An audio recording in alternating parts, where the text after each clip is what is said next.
Hi guys, I'm currently reading this book. After reading this book, I'm taking 100 days challenge to get rejected. I asked a receptionist to give me his code for a date. I'm going to play the video. Please listen carefully. It is going to be funny. Bro एक request था आपसे, एक बार बोलना था। आपका ये suit बहुत अच्छा है, कोट मुझे एक दिन के लिए दे सकता है क्या? मतलब ये सूट आपका बहुत अच्छा है, कोट ड्रेस बहुत अच्छा है, मेरे को स्मार्ट लग रहा है आप। अरे वाह, मैं किसी से मिलने के लिए जा रहा हूँ, गर्लफ्रेंड से, एक दिन के लिए दे सकता है ऐसा?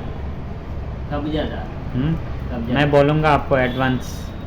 मेरे को तार गुस्सा करता है। ये नहीं हो तो ड्यूटी नहीं आता, ये नहीं हो तो ड्यूटी नाको आता हूँ, नाको आओ बोलता। मेरे को हिंदी नहीं आता थोड़ा थोड़ा। ओके ओके, नहीं दे सकता क्या?